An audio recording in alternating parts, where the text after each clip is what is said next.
नमस्कार दर्शकों, मैं आर्यश अग्नोत्री आप सबका स्वागत करता हूं। दर्शकों, आज हम बात करेंगे वृश्चिक राशि वालों के बारे में। जी हाँ, वृश्चिक राशि वाले बड़ी आशा में थे कि वर्ष 2025 प्रारंभ होगा, हमारे दुख दूर होंगे, परेशानियां दूर होंगी, हमारे काम बनेंगे, शनि की ढैया समाप्त होगी और सफलता मिलेगी। लेकिन 2025 वर्ष प्रारंभ होने को लगभग 6 महीने बीत गए और अभी तक कोई खास बदलाव देखने को नहीं मिला। हालांकि शनि की ढैया भी समाप्त हो गई और ग्रहों की स्थिति जो बेहतर नहीं थी वो अब मई के महीने से बेहतर भी हो गई, लेकिन फिर भी अभी भी कोई खास अच्छे परिणाम देखने को नहीं मिल रहे। क्या कारण है? जुलाई से लेकर के दिसंबर तक का समय वृश्चिक राशि वालों के लिए कैसा रहने वाला है? क्या जुलाई से दिसंबर तक कोई बड़ा बदलाव देखने को मिलेगा या पूरा वर्ष 2025 इसी प्रकार बीतेगा?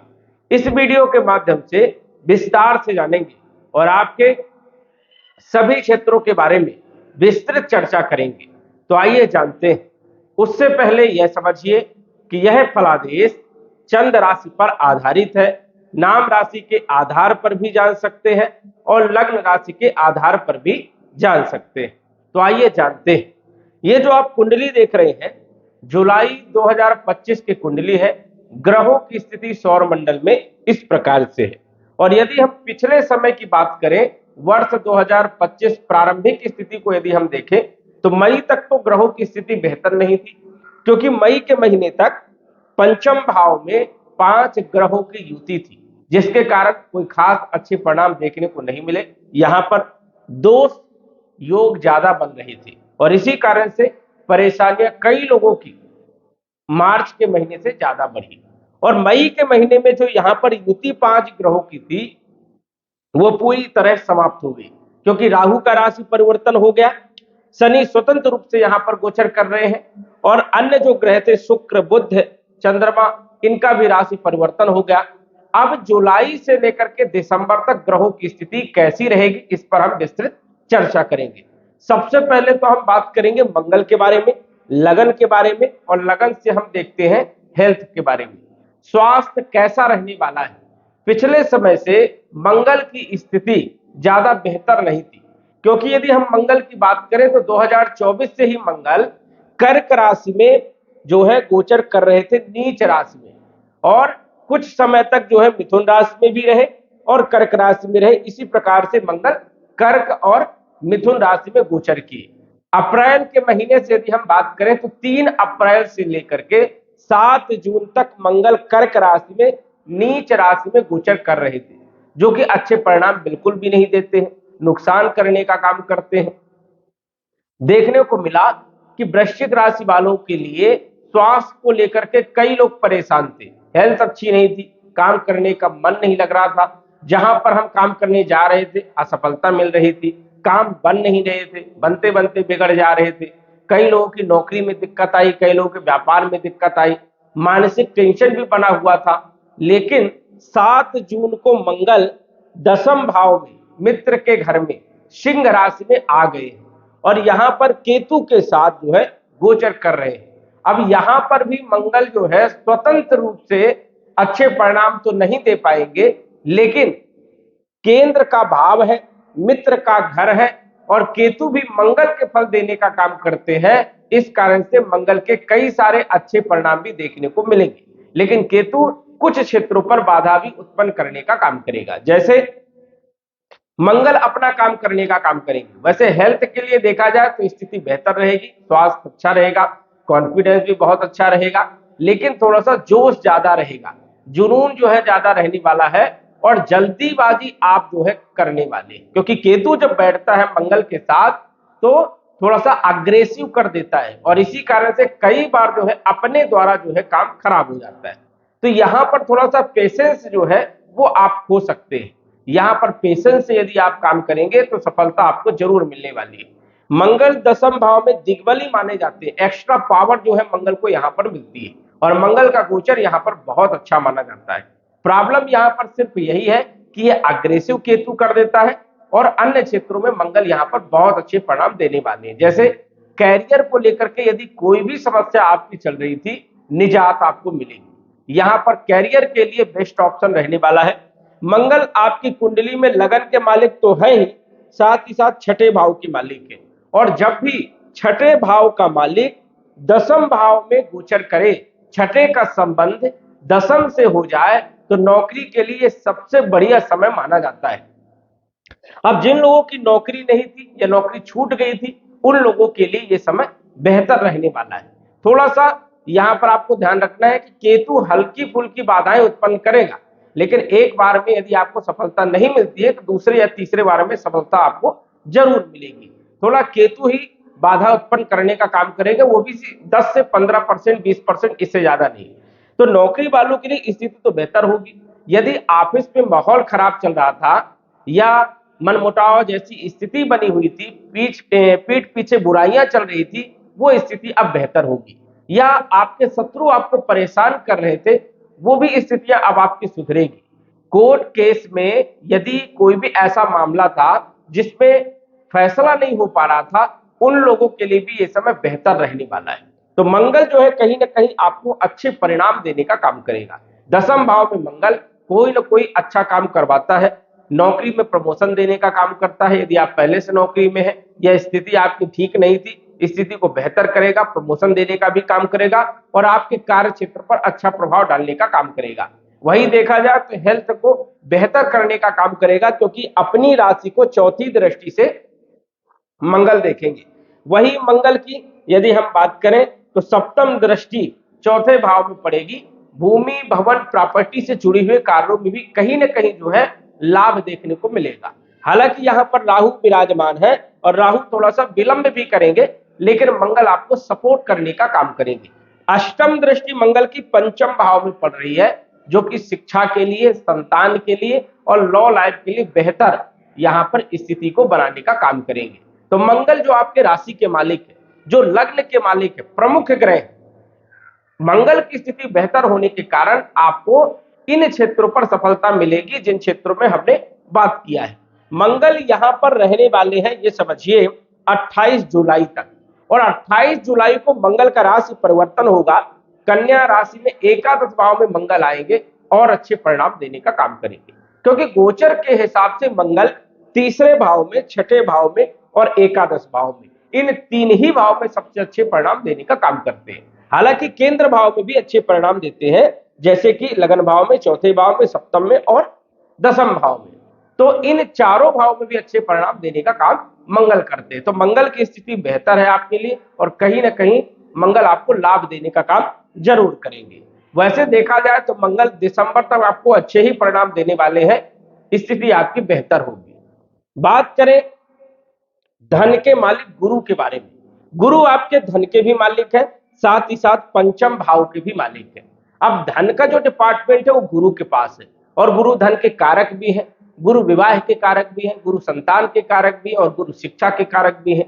धन का मालिक अष्टम भाव में 14 मई से गोचर कर रहे हैं। अभी यदि हम जून के महीने की बात करें तो गुरु यहां पर अभी अस्त अवस्था में गोचर कर रहे हैं। अब गुरु अस्त कब तक रहेंगे? गुरु रहेंगे 9 जुलाई तक अस्त। अब कोई भी ग्रह यदि अस्त होता है तो उसके शुभ परिणाम देखने को बहुत ही कम मिलते हैं। गुरु यहाँ पर अभी पूर्ण रूप से शुभ परिणाम आपको 9 जुलाई तक नहीं दे पाएगा। परेशानियां भी कुछ न कुछ देखने को मिलेगी। फाइनेंशियल स्थिति को लेकर के कुछ न कुछ समस्याएं आपको देखने को मिल सकती है। वही कुटुंब परिवार को लेकर के भी कहीं न कहीं मनमुटाव की स्थिति बनी रहेगी। देखा जाए तो पंचम भाव के मालिक है, शिक्षा में, पढ़ाई लिखाई में मन थोड़ा सा कम लगेगा 9 जुलाई तक। संतान को लेकर के चिंता बनी रहेगी, और फाइनेंशियल स्थिति, लॉ लाइफ को लेकर के भी कहीं ना कहीं जो है स्थिति उतनी बेहतर देखने को नहीं मिलेगी। लेकिन 9 जुलाई को यही गुरु जब उदय हो जाएंगे, उदित हो जाएंगे, तो स्थिति आपकी बेहतर हो जाएगी।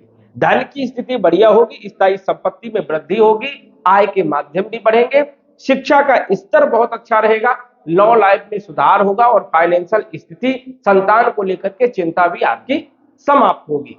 यही गुरु जो अष्टम भाव में गोचर कर रहे हैं, इनकी पंचम दृष्टि 12वें भाव में होने के कारण देश विदेश की यात्राएं होंगी, और विदेश में रह रहे लोगों को लाभ होगा। इनकी सप्तम दृष्टि धन भाव में होने के कारण धन लाभ आपको 9 जुलाई के बाद देखने को मिलेगा।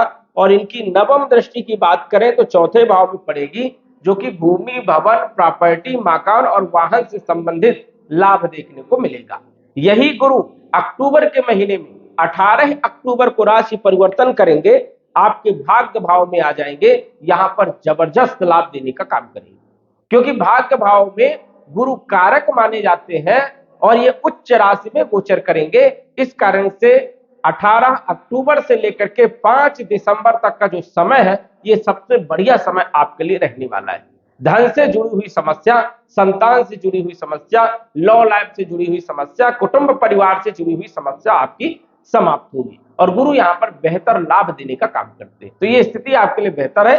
5 दिसंबर के बाद गुरु अष्टम भाव में पुनः आ जाएंगे और अष्टम भाव में उतने अच्छे परिणाम देखने को नहीं मिलते हैं, इस चीज का आपको ध्यान रखना है। लेकिन धन की समस्याओं को दूर करते हैं अष्टम भाव में। तो यहाँ पर कुछ क्षेत्रों के लिए बहुत अच्छे, जैसे आध्यात्म के लिए बहुत अच्छे हैं, धर्म कर्म के लिए, समाज सेवा के लिए बहुत अच्छे हैं, आर्थिक स्थिति को मजबूत भी करने का काम करते हैं। लेकिन बाधा जो उत्पन्न करते हैं विवाह को लेकर के बाधा, क्योंकि राशि से जब 8वें गुरु चलते हैं तो विवाह का योग नहीं बनता है, या विवाह का योग यदि बन गया तो विवाह होगा नहीं, क्योंकि मुहूर्त नहीं निकलेगा। तो ये स्थितियां यहां पर पैदा करेंगे। तो गुरु अष्टम भाव में बहुत अच्छे परिणाम तो देते हैं, लेकिन कुछ क्षेत्रों पर परेशानियां भी उत्पन्न करने का काम करते हैं। तो ये आपको ध्यान रखना है कि अक्टूबर से दिसंबर तक का समय गुरु के लिए सबसे बढ़िया रहने वाला है। शनि जो कि तृतीय भाव के मालिक है और चौथे भाव के मालिक है, पंचम भाव में केंद्र त्रिकोण राजयोग बना करके गोचर कर रहे हैं। शनि की स्थिति यहां पर बेहतर मानी जाती है। शनि बल पराक्रम में वृद्धि करेंगे, भूमि, भवन, प्रॉपर्टी, मकान, वाहन से संबंधित आपके काम बनने वाले हैं। राजनीति में यदि आप हैं और राजनीति में यदि आप उतरना चाहते हैं तो शनि का सपोर्ट आपको मिलने वाला है, जनता का सपोर्ट आपको मिलने वाला है। शिक्षा, संतान, लॉ लाइफ की स्थिति भी आपकी बेहतर होने वाली है। तो शनि की स्थिति यहाँ पर बढ़िया है और शनि आपको दिसंबर तक अच्छे परिणाम देने वाले हैं। लेकिन यदि आपकी कुंडली में शनि वक्री है तो 13 जुलाई से थोड़ा सा आपको सावधान रहना है। 13 जुलाई से 28 नवंबर तक शनि वक्री रहेंगे, जो कि जिन लोगों की कुंडली में शनि वक्री है या शनि की महादशा, अंतरदशा या राहु की महादशा, अंतरदशा चल रही है, उन लोगों को थोड़ी परेशानियां भी देखने को मिल सकती है। इसलिए यहां पर थोड़ा सा आपको ध्यान रखना है। बात करें शुक्र जो कि सप्तम भाव के मालिक है और 12वें भाव के मालिक है। अभी शुक्र की यदि हम बात करें तो शुक्र अभी मालव विराज योग बना रहे हैं, अच्छी पोजीशन में शुक्र का गोचर हो रहा है। देश विदेश का भ्रमण यहां पर एक अच्छी स्थिति है, आप विदेश जा सकते हैं। व्यापारिक स्थिति यहां पर एक बेहतर दिखा रहा है, जो कि शुक्र व्यापार में अच्छा लाभ देने का काम करेंगे, वैवाहिक जीवन को बेहतर करने का काम करेंगे, पार्टनरशिप को मजबूत करने का काम करेंगे। और यही शुक्र 26 जुलाई तक यहां पर रहने वाले हैं। उसके बाद ये आ जाएंगे अष्टम भाव में और अष्टम भाव में विपरीत परिवर्तन राजयोग बनाएंगे, यहां पर भी राजयोग रहेगा, यहां पर भी शुक्र अच्छे परिणाम देंगे। मतलब शुक्र आपको दिसंबर तक अच्छे परिणाम देने का काम करेंगे। शुक्र की स्थिति बढ़िया है, विदेश से जुड़े हुए काम शुक्र करेंगे, वैवाहिक जीवन से जुड़े हुए काम करेंगे, व्यापार से जुड़े हुए काम करेंगे और आर्थिक स्थिति को बढ़ाने का काम करेंगे। तो शुक्र इन क्षेत्रों पे अच्छे लाभ देने का काम करेंगे। बुध जो कि अष्टम के मालिक है और लाभ भाव के मालिक है, भाग्य भाव में गोचर कर रहे हैं। अभी भी बुध की स्थिति बढ़िया है। यदि हम जून जुलाई की बात करें तो बुध यहां पर अगस्त के महीने तक रहने वाले हैं। बुध 30 अगस्त तक रहेंगे, उसके बाद सिंह राशि में आ जाएंगे। ये समझिए कि बुध भी आपको अब अच्छे फल देना प्रारंभ कर दिए हैं। जुलाई के महीने से ये ग्रह एक्टिव होंगे और आपको अच्छे परिणाम जरूर जो है दिसंबर तक देखने को मिलेंगे।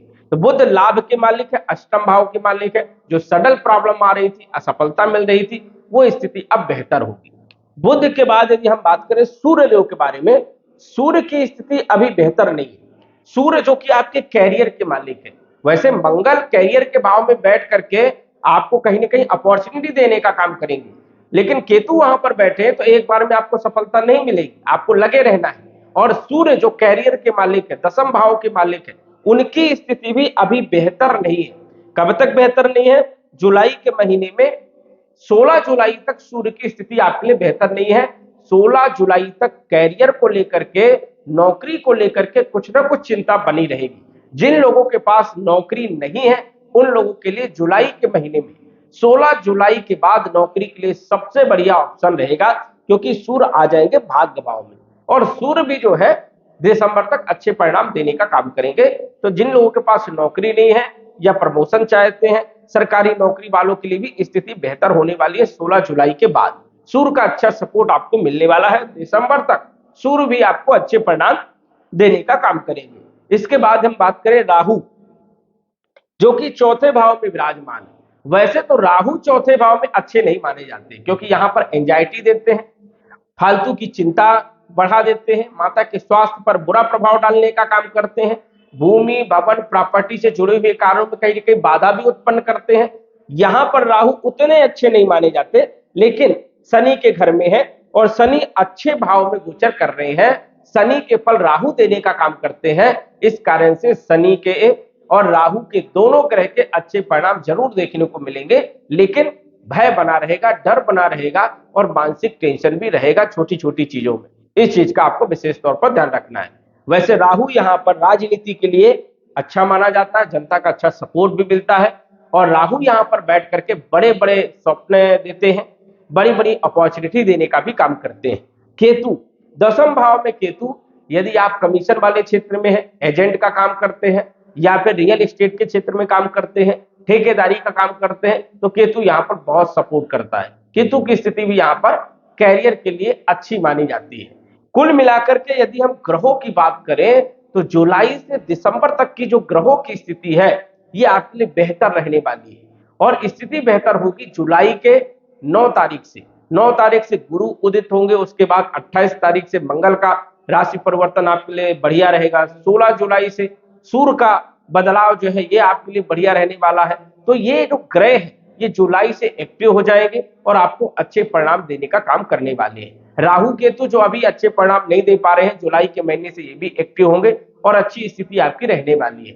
लेकिन यदि आपकी कुंडली में महादशा राहु की है, शनि की है, केतु की है, 12 ग्रहों की है, तो बदलाव कम देखने को मिलेगा, क्योंकि ये ग्रह कहीं ना कहीं विलंब करते हैं, डिले करते हैं और थोड़ा संघर्ष भी करवाते हैं और परेशानियां भी उत्पन्न करते हैं।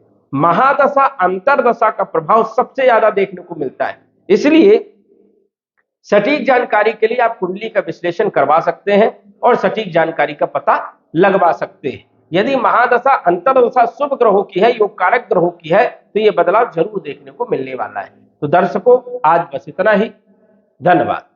यदि आप अपनी कुंडली का विश्लेषण घर बैठे करवाना चाहते हैं तो दिए गए व्हाट्सएप नंबर से संपर्क करें। साधारण फीस जमा करके आप अपनी कुंडली का विश्लेषण फोन के माध्यम से घर बैठे ही करवा सकते हैं और जान सकते हैं अपने भूत, भविष्य और वर्तमान के बारे में। धन्यवाद। WhatsApp number 9479893911।